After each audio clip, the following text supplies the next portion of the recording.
So the 2024 African Food System Forum that was held in Kigali, Rwanda, had a special guest among other African leaders where they discussed about food insecurity in Africa and basic solutions to fixing it, especially working with the youth, empowering the youth to return back to the farm. Mr. Peter Obi was a special guest and a speaker of this event. Enjoy. Please don't forget to subscribe, drop a comment.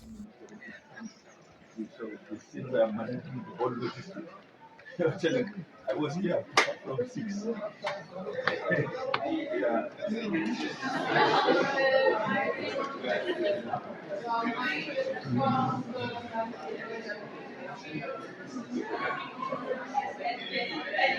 Ensuring your outdoors to ensure productivity. Sorry.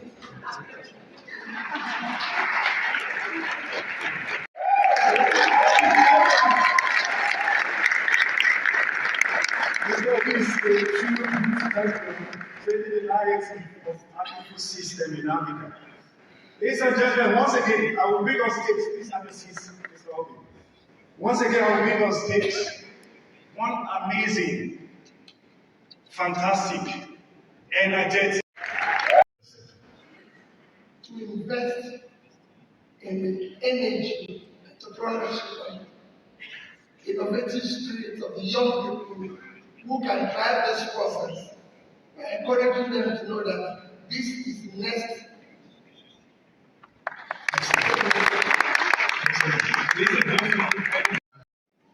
It's for the leaders to be committed. First, leadership must be demand-driven to listen to the youth, what they want. If you're talking about agriculture, youth, first you have to look at what is the problem of Africa. The number one problem of Africa is insecurity and food insecurity. And food insecurity, if properly tackled, can drive the overall insecurity, because we're talking about creating jobs in the food system, being able to feed people, because hunger is one of the things that are driving people. And we can only do this by investing in the entrepreneurship of the youth. We are aggressive, and listening to the last thing, we have 60% of cultivated arable land in Africa, and we have youth population that are ready to drive this process. If I use my country, Nigeria, for example, where we have over 60% of the land cultivated, living is for the leaders to be committed. First, leadership must be demand-driven to listen to the youth, what they want. If you're talking about agriculture, youth, first you have to look at what is the problem of Africa. The number one problem of Africa is insecurity and food insecurity.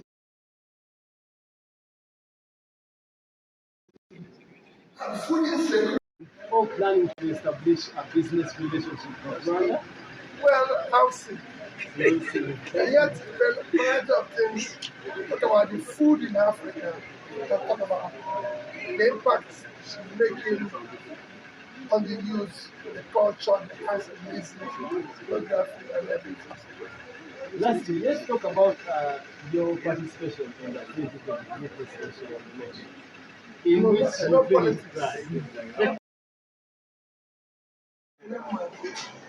Many other. Started in South Africa. Yeah, started in South Africa.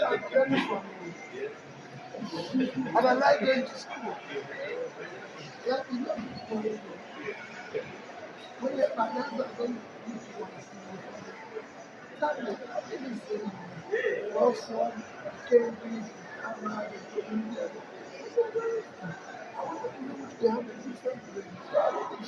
That's what it is. So I need to come and see what you're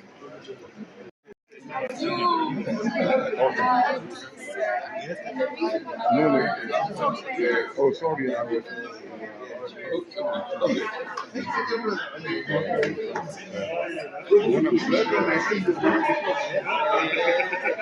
can go in there as well.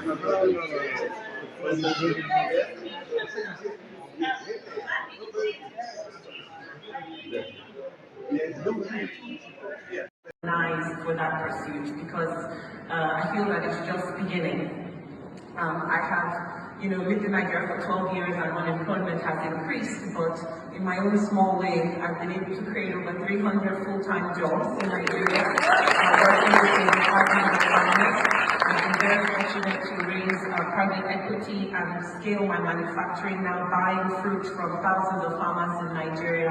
And instead of being tired and energized, I feel like my journey has just begun. The journey to create even 10,000 jobs, the journey to produce Nigerian food and sell it across the world, and the journey to really inspire those behind me.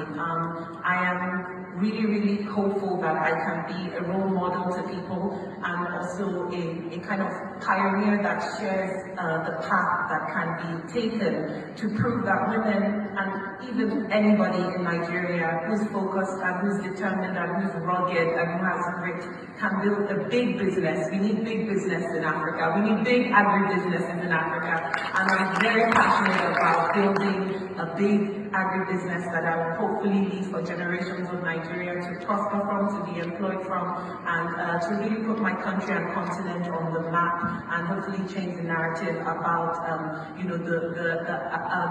the potential of agriculture and the potential of young women in business in my country. So I'm very honored for this award. I don't take it lightly. I am very honored that the judges think I deserve the grand prize, and I hope that through my engagement with this esteemed organization, I can really act as a champion and role model for women in business on the continent. Thank you so much.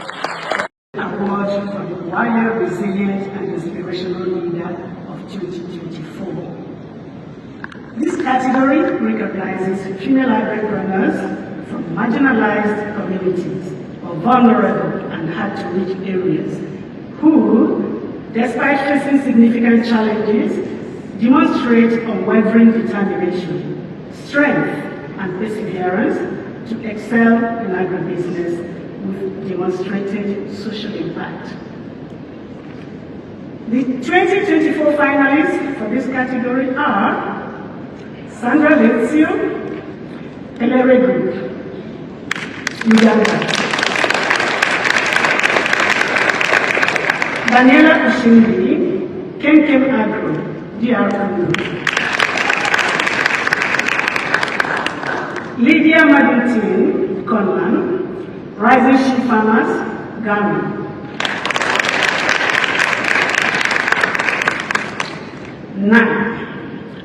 and the winner for this category, drum bells, is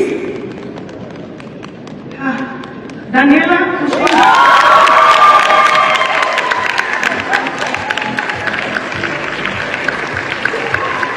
Congratulations, Daniela.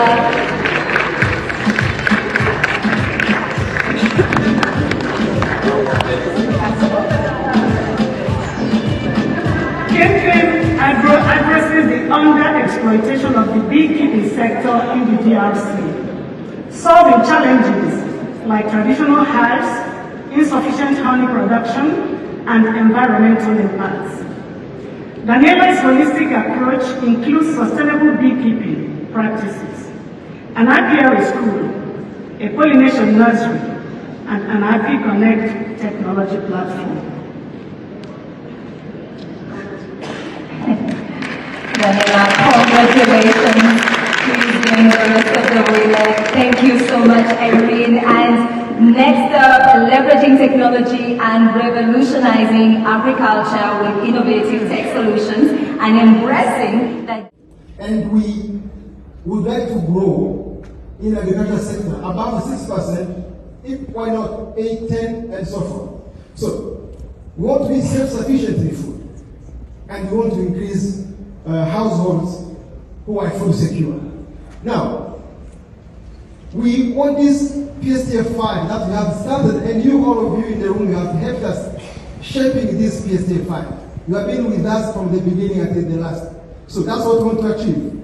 The growth, we want to export, increase export. We want to bring more women in agriculture. So here I'm showing, we want to be more inclusive from 72%, I think there's a women inclusivity, 200%. And this is a real approach, so we want to go 20%. And we also want to create all farm jobs for youth.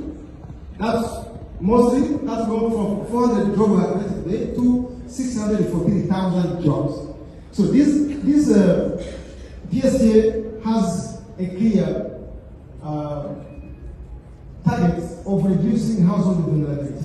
So we want to be more resilient from the index was 0.49 to 0.7. So we want to be more resilient in terms of household consumption and food security. Now, the challenges we have in the food system, we have a low investment. Of course, we want to do more, but we need more investment.